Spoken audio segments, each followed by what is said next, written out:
नमस्कार दोस्तों, मैं प्रीतपाल आज एक बार फिर आपका स्वागत करता हूं आपके अपने YouTube channel learners academy by Pritpal में। आज हम फिर हाजिर हैं आपके सामने भूगोल की 8वीं कक्षा की सीरीज़ का पार्ट 3 लेकर। इसमें आज हम कक्षा 8 के एनसीईआरटी की भूगोल की पुस्तक का पार्ट नंबर 3 खनिज और शक्ति संसाधन के विषय में पढ़ेंगे। इसका आधा पार्ट हमने पिछली कक्षा में कर लिया था जिसमें हमने खनिज संसाधनों के विषय में पढ़ा था। आज हम शक्ति संसाधन के विषय में पढ़ेंगे।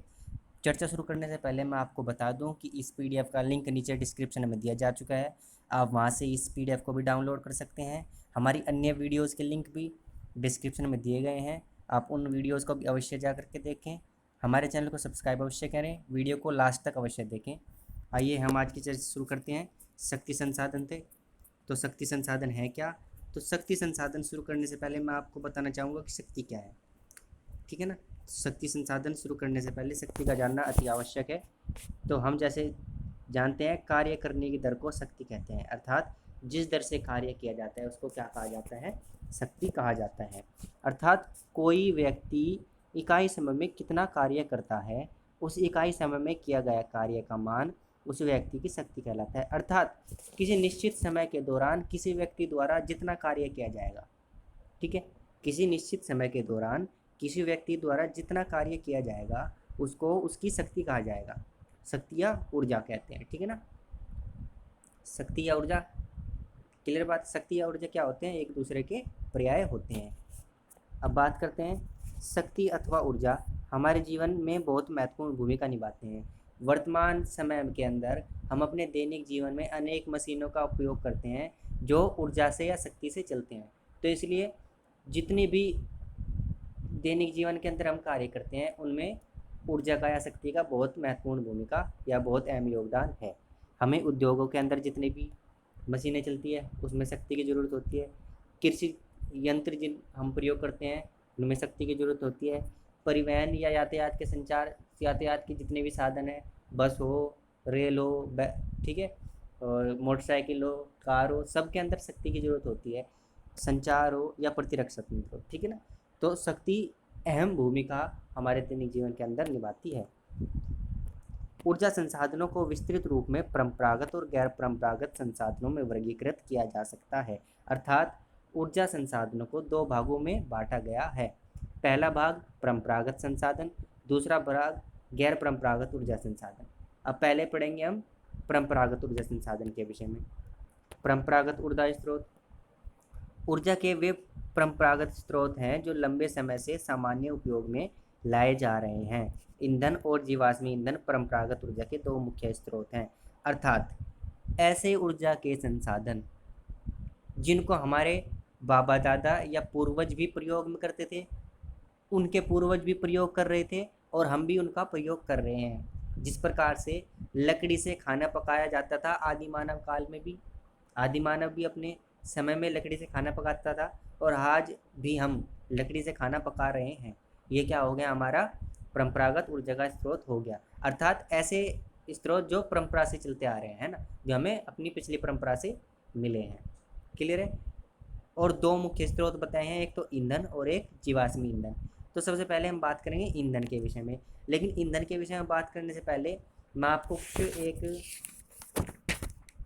परंपरागत ऊर्जा के स्रोतों के लाभ और हानि के विषय में बता देता हूँ। जैसे खनिज तेल है, प्राकृतिक गैस है, ईंधन है, कोयला है, जल विद्युत है।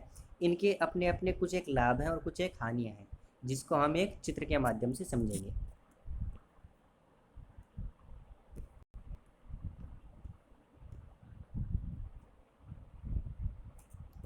आइए देखते हैं सबसे पहले खनिज तेल के। तो खनिज तेल के कौन कौन से लाभ हैं और कौन कौन सी हानियाँ हैं?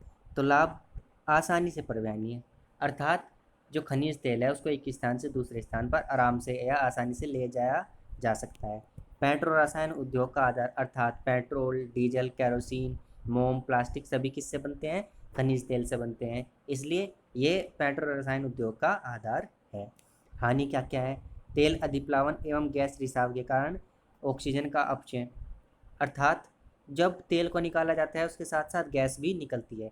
अगर उस गैस का रिसाव हो जाए या तेल का अधिप्लावन हो जाए तो क्या हो जाएगा? ऑक्सीजन का अपचय, अर्थात ऑक्सीजन में कमी आ जाएगी, ऑक्सीजन को नुकसान होगा। निर्मुक्त प्रदूषक के कारण अम्ल वर्षा, अर्थात जब खनिज तेल का दहन होता है तो सल्फर डाइऑक्साइड निकलती है, उसके साथ साथ अनेक जहरीली गैसें भी निकलती हैं जो अम्ल वर्षा करने में सहयोगी होती हैं। अर्थात हम कह सकते हैं कि जब खनिज तेल को दहन किया जाता है वह किसमें सहयोगी होती है, अम्ल वर्षा करने में। नए ईंधन का अन्वेषण आसान नहीं। तो जब तक हम खनिज तेल का उपयोग कर रहे हैं, हमारे पास जब तक खनिज तेल है तो हम नए जो ईंधन है उसको हम नहीं खोज पा रहे हैं, ठीक है ना। आगे बात करते हैं प्राकृतिक गैस की। तो इसके लाभ हैं जैसे कि आसानी से परिवहनीय है, यानी कि इसको एक स्थान से दूसरे स्थान पर ले जाया जा सकता है। अब ने देखा कि खनिज तेल को किसके माध्यम से भेजा जाता है, टैंकर के माध्यम से, लेकिन प्राकृतिक गैस को पाइपलाइन के माध्यम से एक स्थान से दूसरे स्थान पर भेजा जाता है, यह पाइप के माध्यम से भी चली जाती है। तेल और कोयले से अधिक स्वच्छ है, अर्थात इसमें कोई भी नुकसान नहीं है, यह स्वच्छ है, इसमें प्रदूषण नहीं होता। तेल से सस्ता और एक सस्ता संसाधन ऊर्जा का है। बात करते हैं ईंधन के विषय में। तो ईंधन क्या है, लाभ इसके सुप्राप्य अर्थात आसानी से प्राप्त हो जाता है। बहुसंख्यक लोगों को ऊर्जा प्रदान करता है, अर्थात बहुत ज़्यादा संख्या में लोग ईंधन का ही प्रयोग कर रहे हैं। जैसे अभी हम आगे बात करेंगे कि ग्रामीण क्षेत्रों में लगभग 50% जनसंख्या जो ऊर्जा है वह ईंधन से प्राप्त करती है।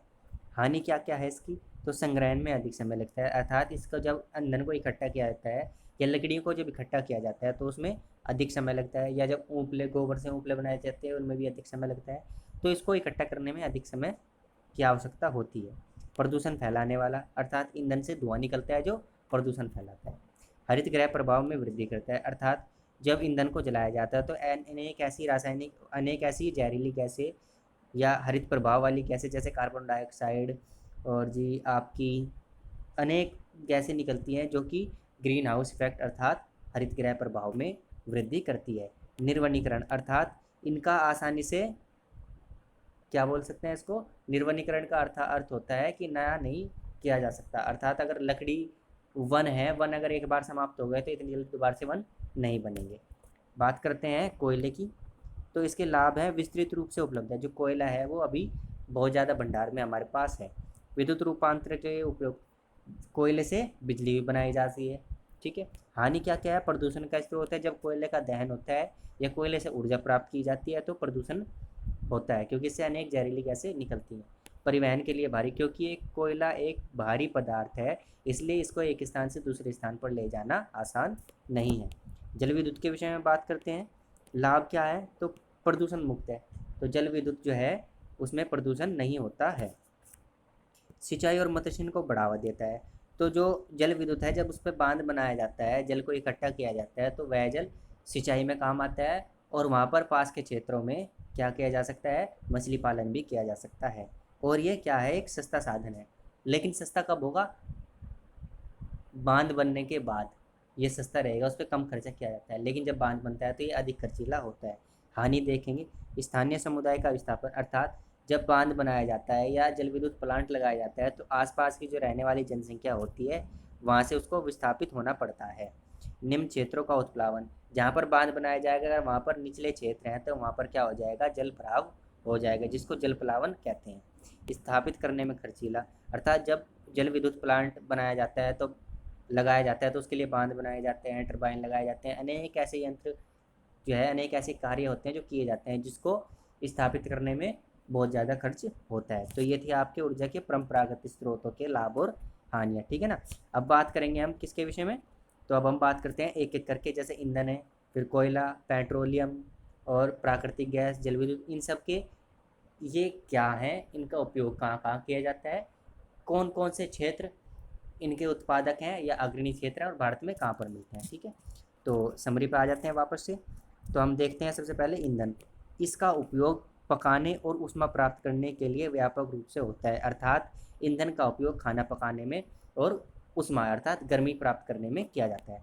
हमारे देश में ग्रामीण द्वारा उपयोग की गई 50% से अधिक ऊर्जा ईंधन से प्राप्त होती है, अर्थात ग्रामीण क्षेत्रों में क्या होता है, तो ग्रामीण क्षेत्रों में 50% से अधिक जनसंख्या जो ऊर्जा प्राप्त करती है वो ईंधन से प्राप्त करती है। ईंधन में अब कौन सा ईंधन आता है, जीवाश्म ईंधन। अब जीवाश्म ईंधन है क्या, ये देख लेते हैं। तो पौधों और जानवरों के अवशेष जो लाखों वर्षों तक धरती के अंदर दबे रहे थे, ताप और दाब के प्रभाव से जीवाश्म ईंधनों में परिवर्तित हो गए, अर्थात जो जीवाश्म ईंधन है उनका जो निर्माण होता है वो पौधों और जंतुओं के अवशेष से होता है। और पौधों और जंतुओं के अवशेष जब पृथ्वी के अंदर दब जाते हैं तो दाब के कारण और तापमान के कारण वो किस में परिवर्तित हो जाते हैं, जीवाश्म ईंधन में परिवर्तित हो जाते हैं। और जीवाश्म ईंधन के कुछ एक उदाहरण है जैसे कोयला, पेट्रोलियम, प्राकृतिक गैस। ये कैसे हैं, ये सब जीवाश्म ईंधन है। विश्व की विश्व की बढ़ती जनसंख्या जिस दर से इनका उपयोग कर रही है वह इनके निर्माण की दर से कहीं अधिक है, क्योंकि तेज गति से जनसंख्या बढ़ रही है और ये ऐसे संसाधन हैं जो वर्तमान युग में बहुत ज़्यादा तेज गति से उपयोग में लाए जा रहे हैं, लेकिन इतनी तेज गति से इनका निर्माण नहीं हो पा रहा है, जिस कारण से ये शीघ्र समाप्त हो जाएंगे। ठीक है ना। अब बात करते हैं कोयले की। तो यह बहुतायत में पाए जाने वाला जीवाश्म ईंधन है। हमने बताया कि जीवाश्म ईंधन में कोयला, पेट्रोलियम और प्राकृतिक गैस आते हैं। तो कोयला भी एक जीवाश्म ईंधन है। इसका उपयोग घरेलू ईंधन अर्थात हम घरों में खाना पकाने या घरों में अनेक कार्य ऐसे होते हैं जो कोयले से किए जाते हैं। उद्योगों के अंदर जैसे लौह इस्पात उद्योग है, उसमें जो लौह अयस्क होता है उसको गर्म करने के लिए कोयले का उपयोग किया जाता है। वाष्प इंजनों अर्थात जो भाप से चलने वाले इंजन थे उसमें भी कोयले का प्रयोग किया जाता है। विद्युत उत्पन्न करने अर्थात बिजली बनाने में भी कोयले का उपयोग किया जाता है। ठीक है। कोयले से प्राप्त विद्युत को तापीय ऊर्जा कहते हैं, यानी कि जो बिजली कोयले से बनाई जाती है उसको हम क्या कहते हैं, तापीय ऊर्जा कहते हैं। क्लियर बात है। आगे बात कर लेते हैं। कोयला जिस काम आज उपयोग कर रहे हैं वह लाखों वर्ष पूर्व विशाल फर्न दलदल के पृथ्वी की परतों में दबने से बना। अर्थात जो कोयला हम यूज कर रहे हैं वो क्या हुआ कि लाखों वर्ष पहले पेड़ पौधे पृथ्वी की सतह के नीचे दब गए थे और उसके दबने से किसका निर्माण हुआ, तापमान और दाब के कारण कोयला का निर्माण हुआ। कोयला इसलिए अंतर्हित धूप के रूप में जाना जाता है, अर्थात जो कोयले का अन्य नाम है वो क्या है, अंतर्हित धूप भी कोयले को कहा जाता है। ठीक है। विश्व के अग्रणी देशों में कोयला उत्पादक देश अर्थात विश्व के ऐसे देश जहाँ पर कोयला का उत्पादन अधिक होता है जैसे चीन, संयुक्त राज्य अमेरिका, जर्मनी, रूस और दक्षिण अफ्रीका। ठीक है ना, ये अफ्रीका है।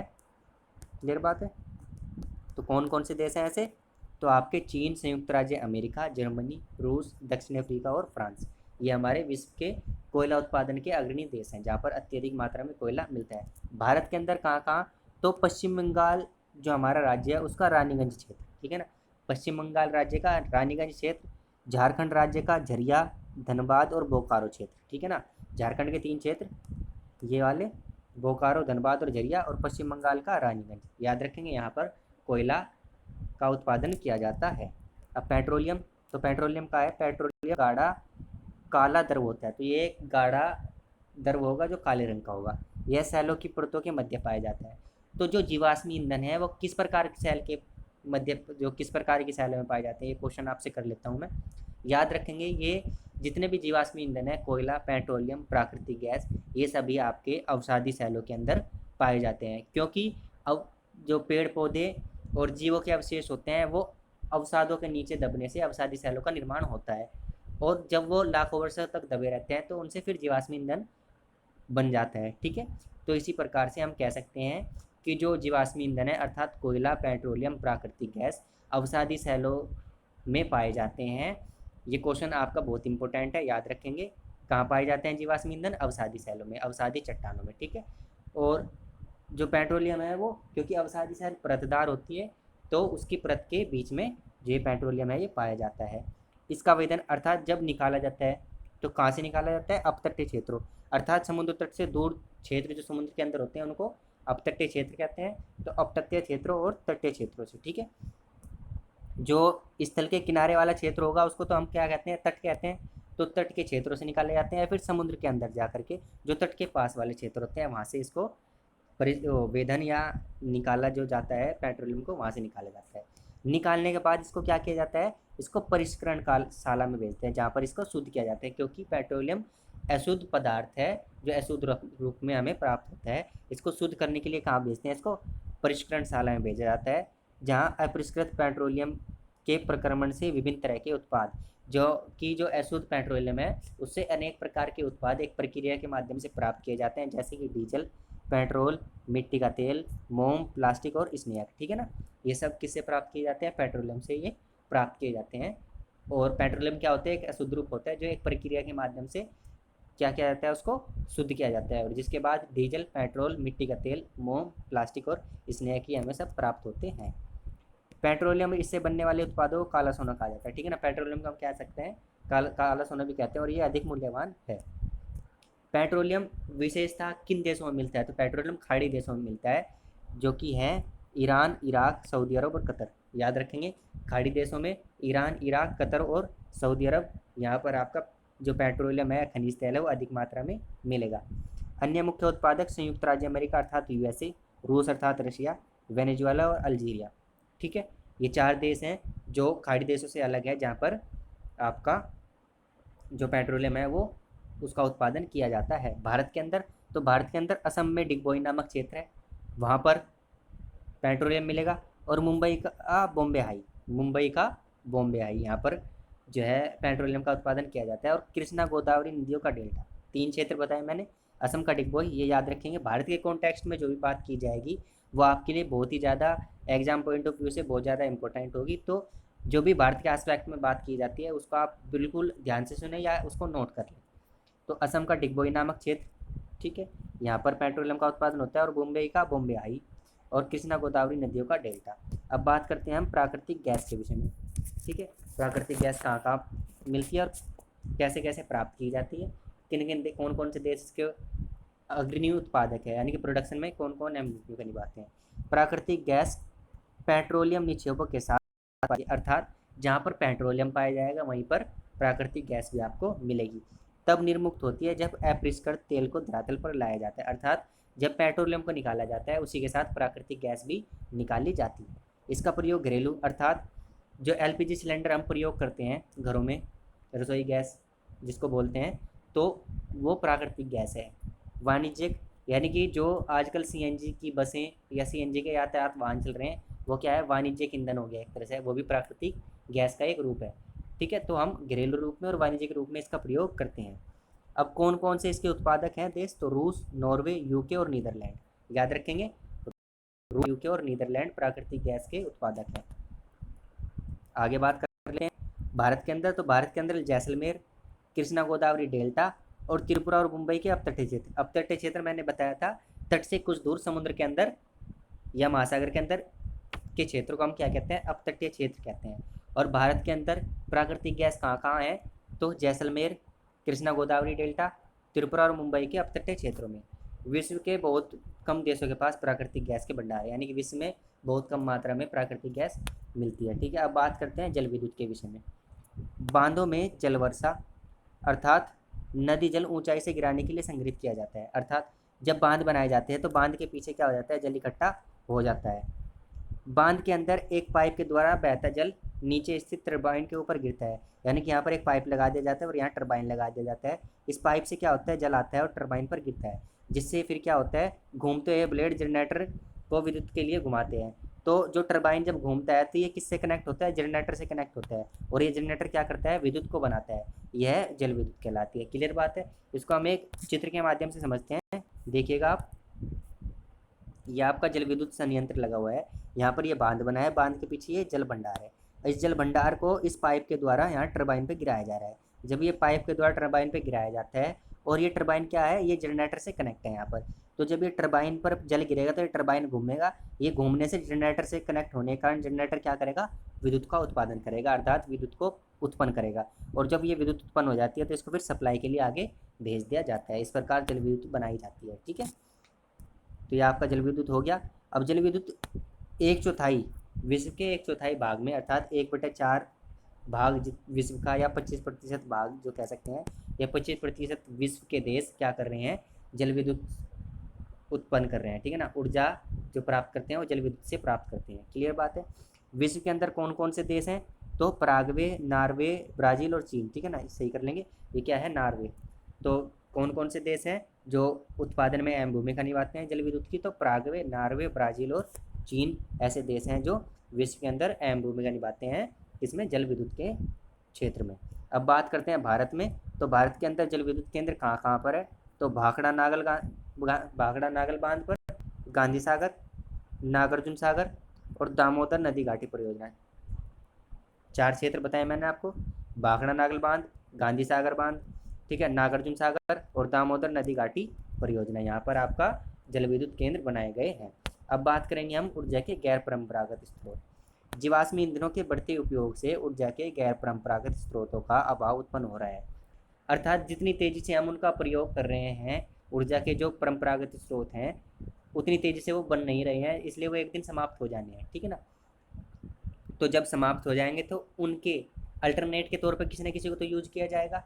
तो उसके अल्टरनेट के तौर पे आजकल गैर परंपरागत जो ऊर्जा के स्रोत हैं उनको, उनके जो प्रयोग है उनकी संभावना बढ़ती जा रही है, ठीक है। ऐसा अनुमान किया जाता है कि यदि वर्तमान दर से इनका उपभोग लगातार होता रहा तो इन ईंधनों के भंडार समाप्त हो जाएंगे। अर्थात अगर ऊर्जा के जो परंपरागत स्रोत है, कोयला, पेट्रोलियम, खनिज तेल आदि जो हैं, अगर वो उनका उपयोग इस तरह से होता रहा तो वो एक दिन समाप्त हो जाएंगे। इसके अतिरिक्त इनका उपयोग पर्यावरण प्रदूषण भी पैदा करता है, क्योंकि जब इनका दहन किया जाता है तो अनेक जहरीली गैस निकलती है जो पर्यावरण प्रदूषण में भी अहम भूमिका निभाती है। इसलिए गैर परंपरागत ऊर्जा स्रोत जैसे सौर ऊर्जा, पवन ऊर्जा, ज्वारीय ऊर्जा जो नवीकरण है कि उपयोग की आवश्यकता है। अर्थात जैसे मैंने बताया कि ऊर्जा के परंपरागत स्रोत जो है ख़त्म हो जाएंगे और उनसे प्रदूषण में जो है सहायता मिलती है। इस वजह से उनके स्थान पर आजकल सौर ऊर्जा, पवन ऊर्जा, ज्वारीय ऊर्जा जो नवीकरणीय है अर्थात जो समाप्त नहीं होंगे, ऐसे ऊर्जा संसाधनों का प्रयोग किया जाता है। अब सबसे पहले हम बात करेंगे, जैसे हमने पिछले ऊर्जा के परंपरागत स्रोत जब पढ़ रहे थे तो अनेक ऊर्जा संसाधनों की लाभ और हानि पढ़े थे, ऐसे ही हम ऊर्जा के गैर परंपरागत स्रोतों के लाभ और हानियों के विषय में पढ़ेंगे। तो सबसे पहले हम बात करेंगे, चित्र से देख लेते हैं, चित्र के माध्यम से। यह है ऊर्जा के आपके गैर परंपरागत स्रोत और इसमें हम सबसे पहले पढ़ेंगे आपकी पवन ऊर्जा के लाभ और हानियों के विषय में। तो लाभ क्या है पवन ऊर्जा के? प्रदूषण मुक्त है, इससे प्रदूषण नहीं होगा। एक बार स्थापित हो जाने पर विद्युत उत्पादन की कम लागत। जब एक बार स्थापित करने में तो खर्चा आता है, लेकिन उसके बाद बहुत कम खर्च की आवश्यकता होती है, सुरक्षित है और साफ है, ठीक है ना, इससे कोई प्रदूषण नहीं फैलता है। हानि क्या क्या है? क्योंकि जब पवन चक्कियाँ चलती है ध्वनि प्रदूषण होता है, ठीक है। पवन चक्कियों की स्थापित करना महंगा है, क्योंकि जब स्थापना की जाती है पवन चक्कियों को तो उसमें अधिक खर्च होता है। रेडियो व दूरदर्शन के प्रसारण संकेतों में व्यवधान होता है, क्योंकि जब पवन चक्कियाँ चलती है तो वे क्या करती हैं, जो रेडियो तरंगें होती हैं उनको काट देती हैं या उनका व्यवधान कर देती हैं, समस्याएं पैदा कर देती हैं, ठीक है। पक्षियों के लिए हानिकारक, क्योंकि जब पवन चक्कियाँ चलती है तो उन पवन चक्कियों के चलने से जो ब्लेड होते हैं, जैसे ये आपका पवन चक्की है तो ये घूमेगा तो इससे पक्षी टकरा करके उनकी मृत्यु हो जाती है। अब बात करेंगे सौर ऊर्जा। सौर ऊर्जा के लाभ क्या है? ये असमाप्य है, अर्थात ये कभी समाप्त नहीं होगा। प्रदूषण मुक्त है, प्रदूषण तो होगा ही नहीं। हानि क्या है? तो जो सौर ऊर्जा पैनल लगाया जाता है तो वो खर्चीला होता है, यानी ज़्यादा खर्च होता है। स्रोत के विस्तृत होने के बाद ऊर्जा बर्बादी, है ना, क्योंकि जब एक पैनल लगाया जाता है उसमें अधिक ऊर्जा की आवश्यकता होती है, जिससे अधिक ऊर्जा की बर्बादी होती है। ज्वारीय लाभ क्या क्या है इसके? तो ज्वारीय ऊर्जा के क्या लाभ हैं? तो प्रदूषण मुक्त है, जो ज्वारीय ऊर्जा होती है वो, उससे प्रदूषण नहीं होगा, असमाप्य है अर्थात समाप्त नहीं होगी। हानि क्या है? वन्य जीव आवास का नष्ट होना, कि जब ज्वार ऊर्जा पैदा की जाती है तो उससे जो वन्य जीव के आवास हैं वो क्या हो रहे हैं, धीरे धीरे नष्ट हो रहे हैं और दोहन में कठिन, अर्थात प्रयोग करने में ये थोड़ा सा कठिन संसाधन है। परमाणु ऊर्जा क्या है? तो इसके लाभ देख लेते हैं। बड़ी ऊर्जा में मात्रा का उत्पादन होता है, जो परमाणु ऊर्जा से छोटी सी पदार्थ से ही बहुत ज़्यादा ऊर्जा प्राप्त की जाती है। हानि क्या है? रेडियो एक्टिव व्यर्थ को उत्पन्न करना, क्योंकि जब परमाणु ऊर्जा बनाई जाती है तो यूरेनियम और थोरियम से बनाई जाती है, जिससे रेडियो एक्टिव तरंगें उत्पन्न हो जाती हैं जो कि बेकार में ही उत्पन्न होती है, ठीक है ना। और ये क्या है? खर्चीला है, इसको ऊर्जा को प्रयोग करने में अधिक खर्च की आवश्यकता होती है। बायोगैस, तो ये इसके लाभ हैं, कम लागत में ये हो जाता है, बहुत कम खर्चा होता है, उपयोग में आसान होता है, आसानी से उपयोग किया जा सकता है। जैव पदार्थ का उपयोग, बायोगैस का उत्पादन। तो जैव पदार्थ का उपयोग, जैव पदार्थ उपयोग से अर्थात जैव व्यर्थ का जो उपयोग होता है वो बायोगैस उत्पादन करता है, जैसे कि गोबर, अनेक रसोई के जो गीला कचरा होता है उसको हम सड़ा करके जब हम वो बनाते हैं, आपका बायोगैस प्लांट लगाते हैं, ठीक है ना। तो ये क्या होता है, जो जैव व्यर्थ पदार्थ होते हैं, जो बेकार के पदार्थ होते हैं, उसको हम उससे बायोगैस बना सकते हैं। हानि क्या है? हरित गैस प्रभाव, क्योंकि जब बायोगैस बनाई जाती है तो उसमें क्या होता है कि अनेक प्रकार की प्रदूषित गैसें भी निकलती है, जैसे मीथेन, ठीक है ना। तो इन गैसों से क्या होता है, आपका जो ग्रीन हाउस इफेक्ट है वो बढ़ता है। अब बात करते हैं भूतापीय ऊर्जा के विषय में। तो इसके लाभ क्या हैं? स्वच्छ, पर्यावरण हितैषी व हर समय उपलब्ध। जो भूतापीय ऊर्जा होती है वो क्या होती है? स्वच्छ है, पर्यावरण के हितैषी, यानी पर्यावरण को कोई नुकसान नहीं पहुंचाती है, और ये हर समय उपलब्ध होती है, एवरी टाइम, जब भी नीड हो जब उपयोग कर लेते हैं। हानि क्या है, शहर से दूर अवस्थित होने के कारण विद्युत वहन खर्चीला, क्योंकि जो भूतापीय ऊर्जा का जो संयंत्र लगाया जाता है वो नगर से दूर लगाया जाता है, ठीक है। और नगर से दूर लगाए जाने के कारण नगर तक लाने के लिए विद्युत को बहुत अधिक खर्च की आवश्यकता होती है। अब हम एक एक करके जो ऊर्जा गैर परंपरागत स्रोत हैं इनके विषय में चर्चा करेंगे। सबसे पहले बात करेंगे सौर ऊर्जा के विषय में। सौर ऊर्जा क्या है, तो सौर ऊर्जा सूर्य से प्राप्त सौर ऊर्जा सौर सेलों में विद्युत उत्पन्न करने के लिए प्रयोग की जा सकती है, ठीक है ना। तो जो सौर ऊर्जा होती है, सौर ऊर्जा क्या होती है, सूर्य से प्राप्त ऊर्जा को सौर ऊर्जा कहते हैं। तो जो सूर्य से प्राप्त सौर ऊर्जा होती है उसको क्या किया जाता है, सेलों से विद्युत उत्पन्न की जाती है उससे, ठीक है ना। सेलों से क्या की जाती है, विद्युत उत्पन्न की जाती है। धूप की प्रचुरता वाले उष्णकटिबंधीय देशों के लिए सौर ऊर्जा के उपयोग की प्रौद्योगिकी बहुत लाभदायक है।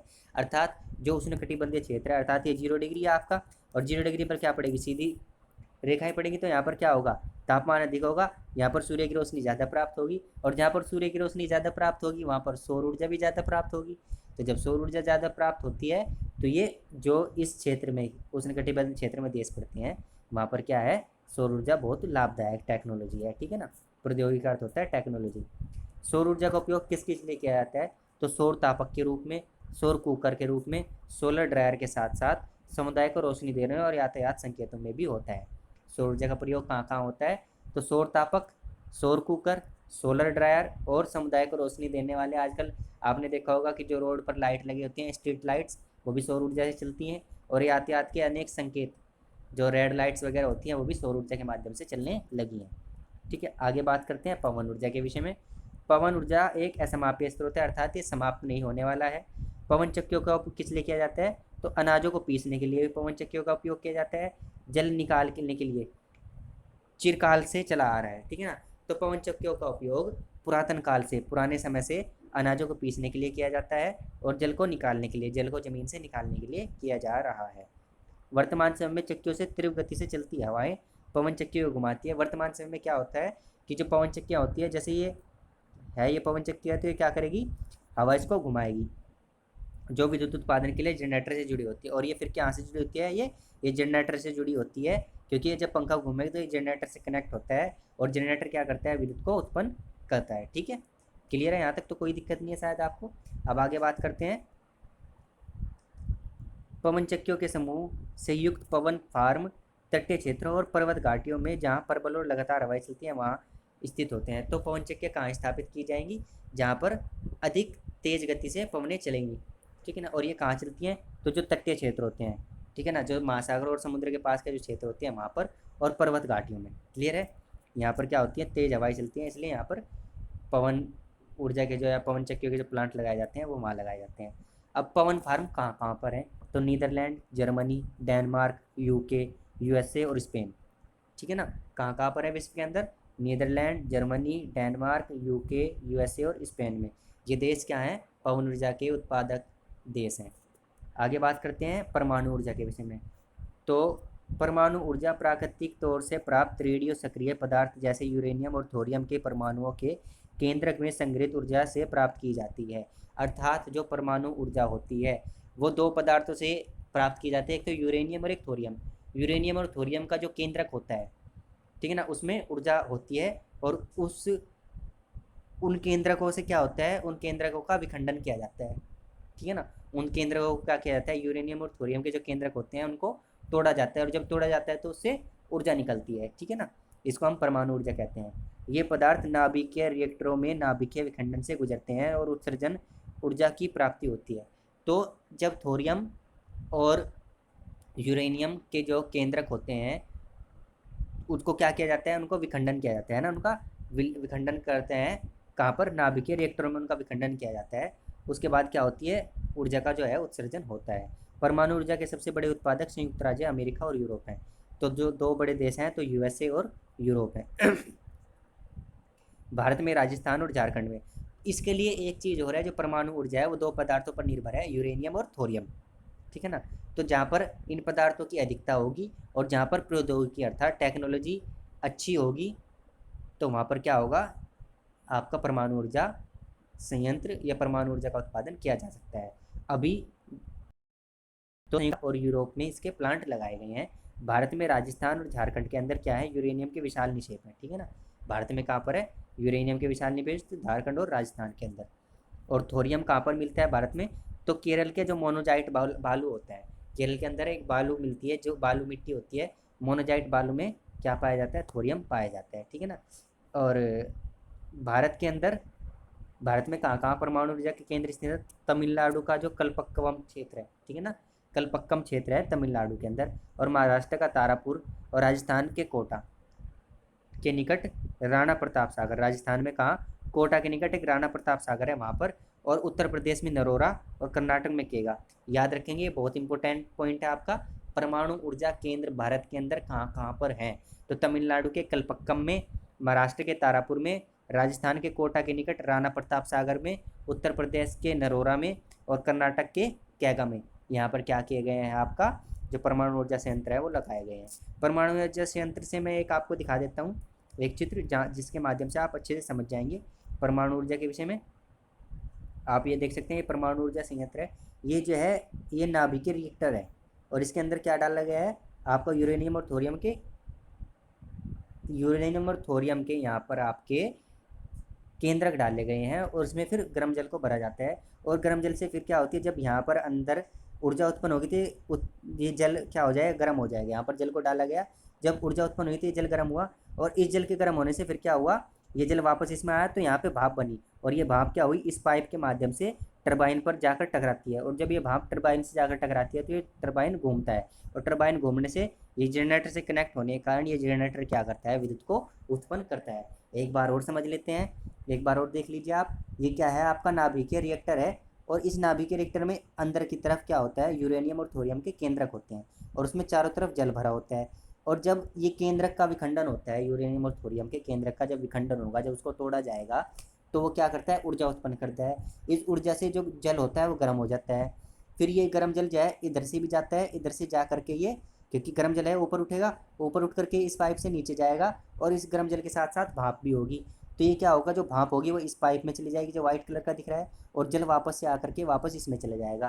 तो ये भाप क्या होगी? इस पाइप से जा करके टरबाइन से टकराएगी, और जब ये भाप टरबाइन से टकराती है तो ये टरबाइन घूमता है, और टरबाइन किससे कनेक्ट होता है? जनरेटर से कनेक्ट होता है।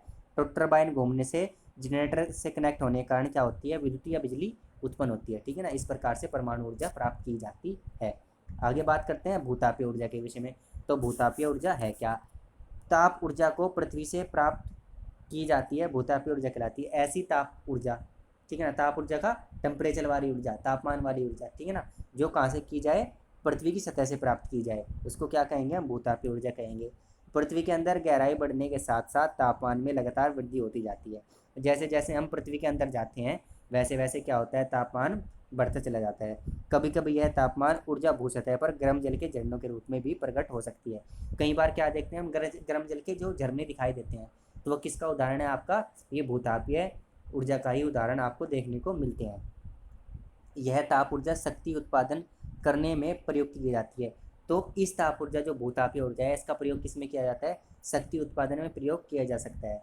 वर्षों से गर्म जल के स्रोतों के रूप में भूतापीय ऊर्जा खाना बनाने, ऊष्मा प्राप्त करने और नहाने के लिए प्रयोग में लाई जाती है।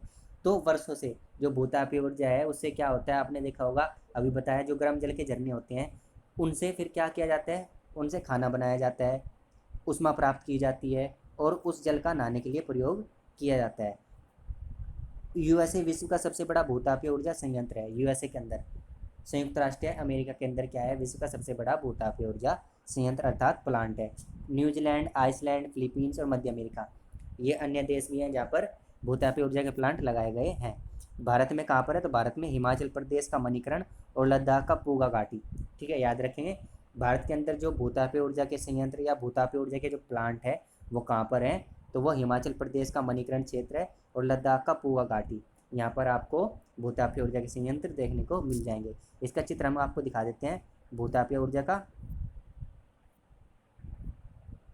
ये आप देख सकते हैं, ये भूतापीय ऊर्जा का चित्र है, और इसमें क्या होता है? ये अंदर ये जो है तापमान अधिक होने के कारण ये देख सकते हैं भाप निकल गया। तो इससे क्या किया जाता है? ये भाप के लिए यहाँ पर पाइप लगाए जाते हैं, और जब ये भाप इन पाइपों से होकर के टरबाइन से टकराती है, टरबाइन घूमता है, और जनरेटर से कनेक्ट होने के कारण फिर क्या बनती है?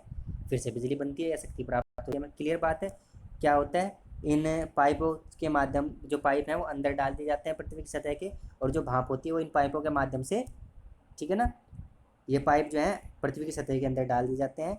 यहाँ से भाप पाइपों के माध्यम से होकर के टरबाइन से टकराती है, और टरबाइन से टकराने के कारण टरबाइन घूमते हैं, और ये जनरेटर से कनेक्ट होने के कारण फिर क्या होती है, बिजली बनती है, या शक्ति हमें जो ऊर्जा है वो प्राप्त होती है। ठीक है, अब बात करते हैं ज्वारीय ऊर्जा के विषय में। तो ज्वारीय ऊर्जा क्या है, तो ज्वार भाटा से जो ऊर्जा प्राप्त की जाती है ज्वार से, उसको हम क्या कहते हैं, ज्वारीय ऊर्जा कहते हैं।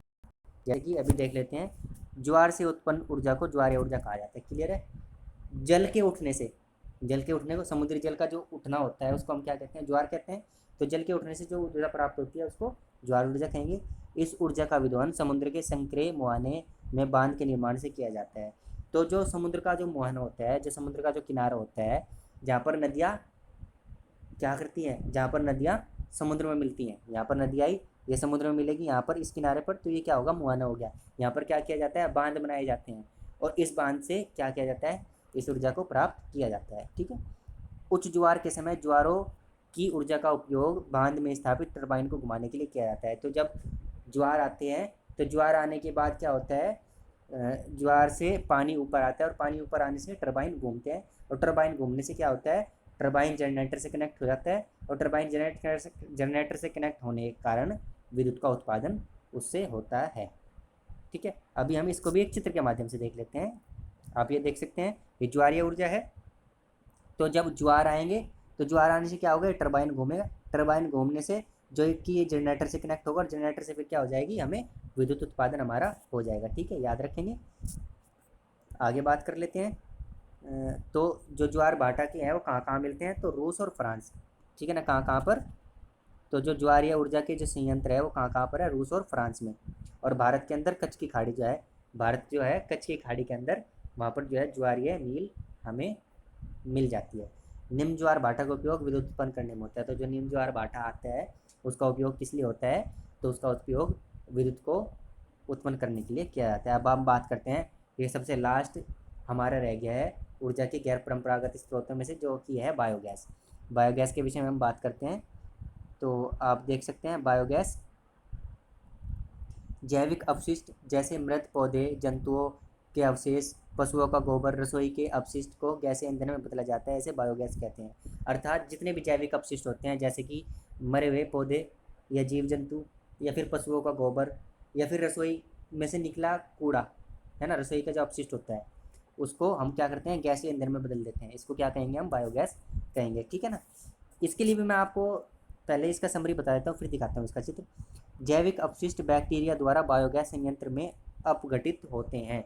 यानी कि जो जैविक अपशिष्ट होता है उसमें अपघटन होगा, अपघटन से क्या होगा, बैक्टीरिया बनेंगे। ठीक है ना, जब सड़ जाएगा जैविक अपशिष्ट तो उससे क्या बनेंगे, बैक्टीरिया बनेंगे, और बैक्टीरिया बनने से उसमें क्या होता है, फिर अनेक गैस जैसे कि मीथेन और कार्बन डाइऑक्साइड जो है बन जाती है, और जिसका उपयोग हम क्या करते हैं, बायोगैस खाना पकाने, विद्युत उत्पादन सर्वोत्तम ईंधन है। तो जो गैस बनती है, मीथेन बनती है या कार्बन डाइऑक्साइड बनती है, उसका उपयोग कहीं भी करते हैं हम, तो खाना बनाने के लिए या विद्युत को उत्पादित करने के लिए कर सकते हैं। और इससे जो फिर अपशिष्ट पदार्थ बचता है, गैस बनने के बाद जो पदार्थ बचता है उसका उपयोग कहीं में किया जाता है, तो उसका उपयोग खाद के उत्पादन में किया जाता है। ठीक है ना। अब इसका भी चित्र देख लेते हैं। ये देख सकते हैं आप, बायोगैस का संयंत्र है, ये गैस टैंक है। यहाँ पे क्या होता है कि यहाँ पे आपका भरा जाता है जैविक अपशिष्ट। तो जब ये सड़ जाता है तो इसमें क्या निकलती है, इसमें गैस निकलती है, जो गैस इस टैंक में जमा हो जाती है, और ये यहाँ पाइप से बाहर भेज दी जाती है, और यहाँ पर ये फिर खाद का, ये यहाँ से क्या हो जाता है, यहाँ से ये खाद भी बनता है जिसको यहाँ से निकाल लिया जाता है। ठीक है ना, कोई दिक्कत यहाँ तक, तो ये आपका बायोगैस भी खत्म होता है। अब हम बात करेंगे अन्य महत्वपूर्ण तथ्यों की, जो आपके एग्जाम पॉइंट ऑफ व्यू से बहुत ही ज़्यादा इंपॉर्टेंट होते हैं, जो आप बहुत ही ध्यान से सुनेंगे, और हो सके तो आप इनको नोट भी कर सकते हैं, नहीं तो आप पीडीएफ डाउनलोड कर लेंगे, आपको वहाँ से भी मिल जाएंगे। अब बात करते हैं अन्य महत्वपूर्ण तथ्यों के। सबसे पहले तथ्य की, जो भोजन में नमक और पेंसिल में जो ग्रेफाइट, भोजन के अंदर जो नमक होता है जो हम डालते हैं, या जो पेंसिल में हम ग्रेफाइट यूज़ करते हैं, वो भी क्या है, खनिज पदार्थ का ही उदाहरण है।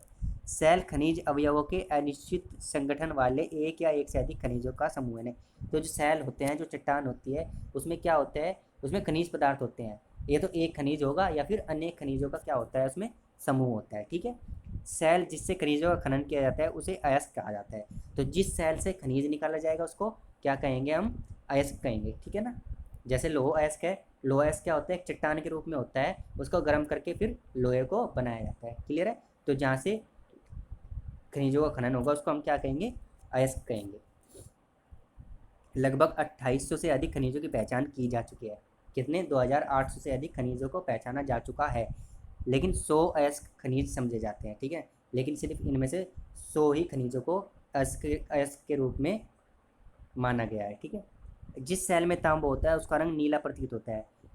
चट्टान को देखने से या किसी सेल को देखने से कैसे पता चलेगा कि उसके अंदर तांबा है? तो उसका रंग अगर नीला प्रतीत हो रहा है तो हम कह सकते हैं, अगर कोई सी चट्टान का रंग नीला है तो हम कह सकते हैं कि उसके अंदर तांबा की मात्रा है। स्विट्जरलैंड में कोई भी ज्ञात खनिज निक्षेप नहीं है। तो ऐसा देश जहाँ पर कोई भी खनिज का खनन नहीं किया जाता है या कोई भी ज्ञात निक्षेप नहीं है वहाँ पर, तो वो कौन सा देश है? स्विट्जरलैंड। ठीक है। हरा हीरा, एक हीरा होता है जो हरे रंग का होता है, वो क्या है? एक दुर्लभतम हीरा है, बहुत मुश्किल से मिलने वाला हीरा है हरा हीरा। विश्व की प्राचीनतम सेल है पश्चिमी ऑस्ट्रेलिया में है। तो जो सबसे पुरानी सेल है ना, जो सबसे पुरानी चट्टानें हैं विश्व की, वो कहाँ पर है? पश्चिमी ऑस्ट्रेलिया के अंदर। और ये कितने करोड़ वर्ष पूरी पुरानी है? तो 430 करोड़ वर्ष पुरानी है। जो विश्व की प्राचीनतम सेलें हैं जो कि पश्चिमी ऑस्ट्रेलिया के अंदर मिलती हैं, वो कितने वर्ष पुरानी है? तो 430 करोड़ वर्ष पुरानी है। और पृथ्वी के निर्माण के मात्र 30 करोड़ वर्ष पश्चात, ठीक है ना, जब पृथ्वी का निर्माण हुआ उसके 30 करोड़ वर्ष पश्चात ही इन सेलों का निर्माण हो गया था। ठीक है ना, याद रखेंगे। पेट्रोलियम शब्द लैटिन भाषा के शब्दों पेट्रा अर्थात सैला, सैल, ठीक है ना।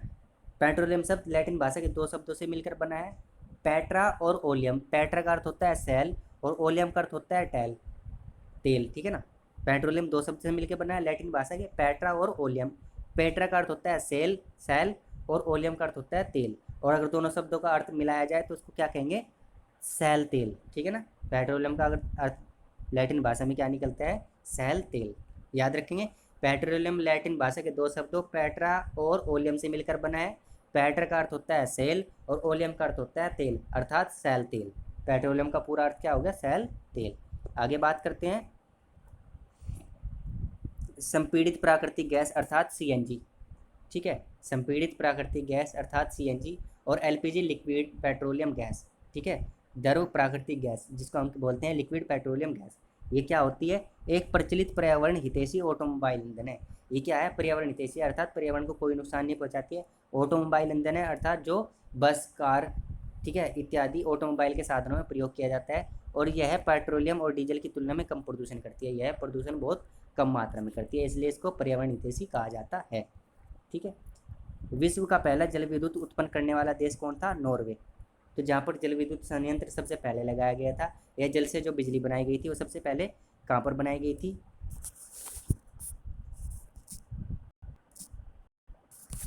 तो